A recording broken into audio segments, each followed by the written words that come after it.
حضرت حرم بن حیان رحمت اللہ تعالیٰ علیہ فرماتے ہیں میں حضرت اویس کرنی کو ڈھونڈنے چل پڑا. ڈھونڈنے بھی اسے نکلا جسے کسی نے نہیں ڈھونڈا اور جو کبھی کسی کو نہیں ملے. حضرت اویس کرنی، یہ فکرہ کسی درویش نے نا حضرت اویس کرنی کے لیے کہا ہے. یہ فکرہ پورا فیٹونی پہ آتا ہے. اسی کسے دے کچھ نہیں جے لگ دے تے نہ کوئی ساڈا دردی، کوئی یارانہ نہیں، کوئی دوستانہ نہیں. حضرت اویس کرنی کا مزار بھی کنفرم نہیں کہ کدھر ہے. بس اسی کسے دے کچھ نہیں لگ دے. کیا ضرورت ہے؟ بس ٹھیک ہے، اپنا جو ہے انداز سارے زمانے سے علیحدہ کر کے رکھا انہوں نے، علیحدہ، الگ تھلگ. تو حضرت خواجہ اویس کرنی کو ڈھونڈتے ڈھونڈتے کہتے ہیں میں گیا، کرن گیا. حضرت حرم بھی نہیں، یہ داتا صاحب نے اس کو لکھا ہے. فرماتے ہیں میں گیا تو مجھے لوگوں نے کہا وہ تو حج کرنے چلے گئے.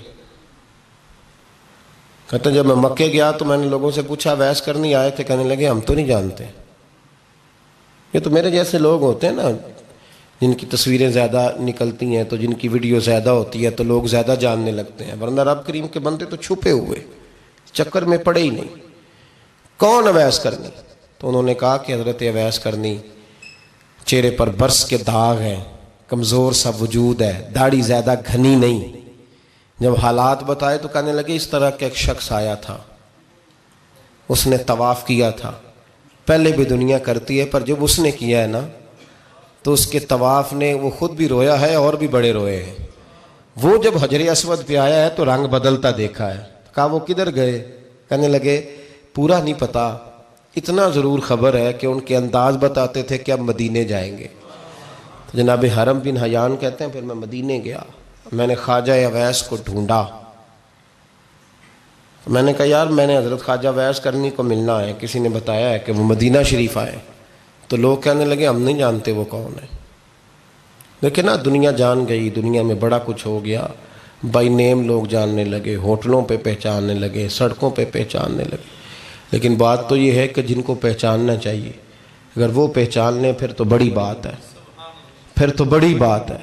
لیکن اگر وہاں ہی پہچان نہ ہو سکے تو پھر تو معاملہ بڑا الگ سا ہے نا. عزیز بھائی، حضرت خواجہ اویس کرنی کے بارے میں پوچھا تو مدینہ شریف کے زائرین اور وہاں کے مقامی لوگ بھی کہنے لگے کوئی نہیں پتا، ہم نہیں جانتے، ملے ہی نہیں. تو کہا باریک سا وجود ہے، پرانا سا لباس ہے، برس کے داغ ہے، چہرے پہ داڑھی زیادہ گھنی نہیں، کسی کو پاس نہیں بٹھاتے. اور پھر ایک جملہ اور کہا سنا ہے روتے ہیں تو بڑے درد سے روتے ہیں، سنا ہے بھیگی رہتی ہیں پلکیں، سنا ہے ان کی پلکیں بھیگی رہتی ہیں. میں 2-4 دن پہلے کسی سے سن رہا تھا شعر، اس نے کہا تھا ایک واری میری آنکھیاں تو انہوں نے اتھرو پونجے سن ہن چسکا پہ گیا رونے دا ہر ویلے یا ہوزاری ہے. تو کہتے ہیں کہ وہ اس طرح کی اس کی کیفیت ہے. کہتے ہیں میں نے کہا یار وہی تو اویس کرنی تھے، کدھر گئے؟ کہنے لگے کوئی خبر نہیں. جب وہ آئے ہیں تو ان کے آنے کا انداز ہی نرالا تھا، سسکیاں اور آہیں نکل گئیں اس شخص کی جب وہ مدینے آیا. حضرت حرم بن حیان کہتے ہیں میں ڈھونڈتا رہا، تلاش کرتا رہا، پھر میں ان کو ڈھونڈتے ڈھونڈتے عراق میں آیا تو نہر فرات کے کنارے ایک کمزور سے آدمی کو ریت کے ٹیلے پر بیٹھ کے وضو کرتے دیکھا. کہتے ہیں جب ان کا وضو مکمل ہوا تو میں نے کہا السلام علیکم. تو کہتے ہیں انہوں نے چہرہ نہیں پھیرا، وہیں بیٹھے بیٹھے کہنے لگے وعلیکم السلام یا حرم بن حیان، یا حرم بن حیان وعلیکم السلام. تو کہتے ہیں میں نے کہا کہ من انت، آپ کون ہے؟ تو کہنے لگے وہی ہوں جسے تم مکے اور مدینے ڈھونڈتا رہا. تو کہتے ہیں میں نے کہا حضور آپ میرا نام کیسے جانتے ہیں؟ بڑا خوبصورت جملہ ہے، اللہ کرے آپ کو یہ یاد رہ جائے. سبق کبھی نہ بھولنا، یہ سبق کبھی نہ بھولنا. بابا صاحب کے مزار پہ گئے تو خالی آ گئے، داتا صاحب گئے تو خالی، ایسے ہی چلے گئے. ہم فارغ لوگ تھے، کوئی کام نہیں تھا کہ بابا فرید کی گلیوں میں گھومتے رہے. ہم فارغ تھے کہ 2 بجے حضرت سلطان باہو رحمت اللہ علیہ کی جالیوں کے سامنے کھڑے رہے. ہم کوئی پتھر چاٹنے والے لوگ تھے کہ آدھی رات بیت گئی اور ہم بزرگان کرما والا شریف کھڑے رہے. یہ کیسے ہو گیا کہ محدث اعظم کے مزار پہ کھڑے رہے؟ ایسے ہی کوئی بات تھی؟ حضرت اویس کرنی بول کر فرمانے لگے، کہنے لگے کیا کہا تو نے کہ میں تجھے کیسے جانتا ہوں؟ فرمانے لگے تو مجھ سے پیار کرتا ہے، عارف تو روحی من روحی کا، میری روح تیری روح کی جاننے والی ہے. یہ روحوں کا رشتہ ہے، یہ خطا نہیں جایا کرتا۔ عرفت روحی من روحی کا، میری روح تیری روح کو جانتی ہے۔ یہ کیسے ہو گیا؟ کوئی ایسے لوگ تھے تو اتنی جگہ مجھے تلاش کر آیا اور میں تجھے جانوں نہ؟ یہ کیسے ہو سکتا ہے؟ یہ کیسے ممکن ہے؟ تو ڈھونڈتا رہا گلی گلی اور میں کہوں کہ میں تجھے جانتا نہیں، فرمایا حرم بھی نہ جان میں، ہاں میں دعا کرتا ہوں اللہ کی بارگاہ میں کہ رب کریم مجھے اور تجھے جنت میں اکٹھا کر دے۔ کہتے ہیں جب انہوں نے یہ دعا کی تو وہ چل پڑے۔ میں نے کہا حضور کہاں جا رہے ہو؟ فرمانے لگے میرا پیچھا نہ کرنا، میں کسی اور منزل کا مسافر ہوں، اور جس رستے میں چل رہا ہوں نا ان منزلوں پہ ساتھ نہیں کسی کو لیا جاتا، یہ میری اپنی ذاتی منزل ہے، اس میں پاؤں پہ چھالے ذرا سخت ہوتے ہیں، ہر آدمی کا کام نہیں یہاں چلنا، تو مجھے تنہا رہنے دے اور مجھے اپنی مرضی سے چلنے دے۔ کہتے میں نے منت کی تو کہنے لگے بس تو نے جد و جہد بڑی کی تھی تو تیرے ساتھ ملاقات کر لی، تجھے پہچان لیا، تیرے ساتھ بات کر لی، ورنہ میں کہہ چکا ہوں اسی کسے دے کچھ نہیں لگ دے۔ اسی لیے میں نے حضرت غالباً امام شورانی رحمۃ اللہ علیہ کے حوالے سے پڑھا ہے کہ قیامت کے دن جب حضرت ویسے کرنی جنت میں جائیں گے تو ممکن ہے اس وقت بھی لوگوں کو دیدار نہ کرایا جائے، بلکہ امام شورانی کہتے ہیں اللہ 70,000 فرشتے ان کی شکل کے پیدا فرمائے گا اور ان کے جھرمٹ کے اندر چھپا کے انہیں جنت میں داخل کرے گا۔ ملاقات کس سے ہوگی؟ صرف انہی سے ہوگی جن کے لیے انہوں نے زندگی گزار دی، یا خدا سے ملیں گے یا مصطفیٰ کریم سے ملیں گے۔ یہ بھی لوگ تو محبت کریں، صالحین کا پیار، نیک لوگوں کی محبت، صالحین کی محبت رستہ آسان کرتی۔ کوئی شک نہیں کہ زمانے میں سارے لوگ اچھے نہیں ہوتے، برے لوگ بھی آئے ہیں مارکیٹ میں، ہوتے ہیں، لیکن 2 4 5 10 بروں کو لے کر کے اچھوں کی محبت چھوڑ دیں گے، نیک لوگوں کا ذکر چھوڑ دیں گے، ان کا پیار چھوڑ دیں گے، ان کا تذکرہ پڑھنا چھوڑ دیں گے، ان کے پاس بیٹھنا چھوڑ دیں گے۔ گزشتہ دور میں جو بادشاہ بھی نیک ہوئے نا وہ بھی صالحین کی محبت کی وجہ سے نیک ہوئے۔ اورنگزیب عالمگیر اگر کچھ بہتر ہوئے تو اس لیے کہ ملا جیون نیک آدمی سے محبت کرتے تھے۔ محمود غزنوی کی بہتری کا سبب یہ تھا کہ حضرت سیدنا ابو الحسن خرقانی کے پاس جایا کرتے تھے۔ صالحین کی محبت نے بادشاہوں کے رخ بدلے، بادشاہوں کے۔ ان لوگوں کو پیار تھا تو حالات جہانگیر بادشاہ جایا کرتا تھا خواجہ اجمیر کے آستانے پر، تو لوگ کہتے ہیں کہ بڑے سخت دنوں میں بھی ہم اس کی آنکھوں میں آنسو دیکھا کرتے تھے۔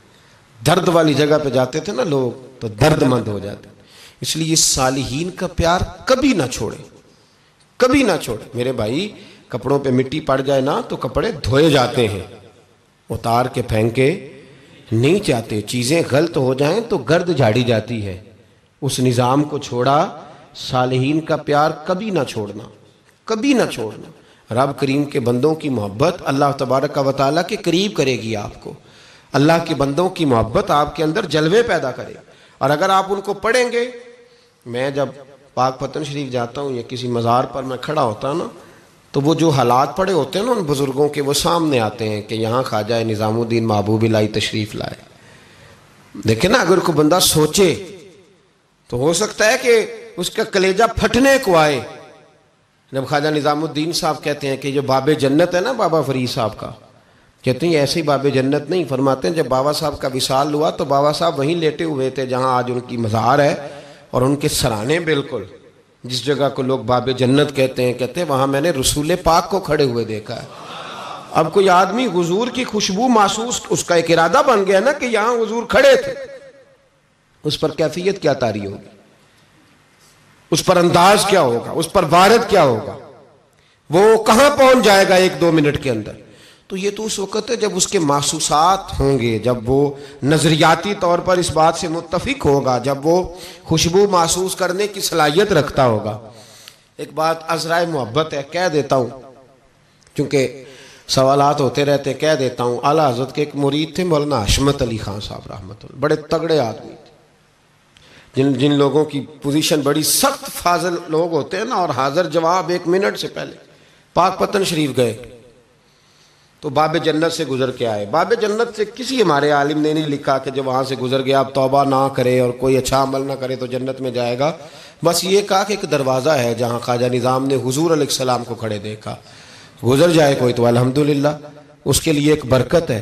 لیکن کسی شخص نے یہ نہیں کہا کہ اب وہاں سے نکل کے آ جائے اور معاذ اللہ جھوٹ بولے، جو مرضی کرے اور کہ میں جنتی ہو گیا، یہ معنی کسی بندے نے بھی بیان نہیں کیا۔ ہاں وہاں سے گزر کے آئے، سچی توبہ کرے، بعد میں اپنے اعمال پہ محنت کرے، اللہ اسے برکت عطا کرے گا۔ فرماتے ہیں میں پاک پتن شریف سے ہو کے آیا، رش بڑا تھا، اس کے ایام تھے، تو باب جنت سے گزر کے آیا تو میں بس کی چھت پہ بیٹھ گیا۔ کچھ اور لوگ بھی تھے، تو ان میں سے کچھ ایسے صاحبان بھی تھے جن کو بیماری ہوتی ہے چھیڑ کے رکھنے کی، کوئی نہ کوئی بات کیے رہتے ہیں، یہ ہو گیا تو وہ ہو گیا، کہتے ہیں انہوں نے بات چھیڑ دی، مولانا کہاں سے آ رہے ہو؟ تو میں نے کہا پاک پتن شریف۔ تو کہنے لگے کہ آپ وہ بہشتی دروازہ جس کو کہتے ہیں باب جنت، وہاں سے بھی گزرے ہیں؟ کہنے لگے الحمدللہ، لائن تو بڑی لمبی تھی پر موقع مل ہی گیا ہے، گزر گیا ہوں وہاں سے۔ تو کہتے ہیں مجھے سونگنے لگ گئے۔ کہنے لگے پھر تو آپ جنتی ہو گئے ہوں گے، پر آپ کے پاس سے جنت کی خوشبو نہیں آ رہی۔ تنزیہ، انہوں نے کہا تنزیہ۔ تو کہتے ہیں انہوں نے طنز کیا تو مجھے بھی حق حاصل تھا، جواب در جواب کی تو اجازت ہونی چاہیے نا۔ میں نے کہا مولانا کیوں، آپ کیوں سونگ رہے ہیں؟ کہنے لگے میں نے حدیث پاک میں پڑھا ہے کہ جنتی 500 سال بھی دور ہوگا تو اس کے پاس سے خوشبو آئے گی، یعنی 500 سال لگیں گے ابھی اس تک، تو پھر بھی جنت کی خوشبو آئے گی، تو آپ سے تو کوئی نہیں آ رہی۔ کہتے ہیں میں نے ان سے کہا آپ نے ایک حدیث پڑھی ہے، اگلی بھی پڑھ لینی تھی، حضور نے فرمایا جہنمی کو جنت کی خوشبو کوئی نہیں آئے گی۔ یہ نہیں پڑھی آپ نے حدیث، یہ نہیں نظر سے گزری؟ تو کہتے ہیں اب وہ مولانا مجھ سے معذرت کرنے لگے، کہنے لگے یار آپ تو ناراض ہی ہو گئے۔ تو میں نے کہا بھی آپ نے کیوں چھیڑی بات؟ میں نے آپ سے کوئی ڈسکس کیا؟ آپ نے پوچھا کہاں سے، پھر آپ ہی نے کہہ دیا کہ وہاں سے گزرے کہ نہیں جنتی دروازے سے، اور پھر آپ نے ہی اعتراض کر دیا، تو پھر ہمیں اتنا تو حق حاصل ہے نا۔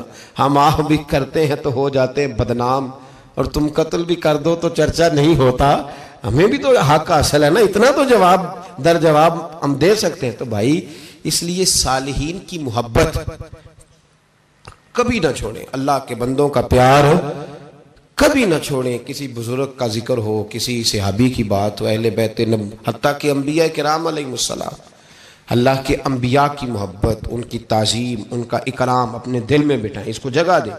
یہ تکمیل ایمان کے لیے بڑا ضروری ہے۔ فقد استکمل الایمان کے لفظ آئے حدیث میں، اگر تکمیل ایمان چاہیے تو اللہ کی رضا کے لیے لوگوں سے محبت کرنی چاہیے۔ اللہ عمل کی توفیق عطا فرمائے۔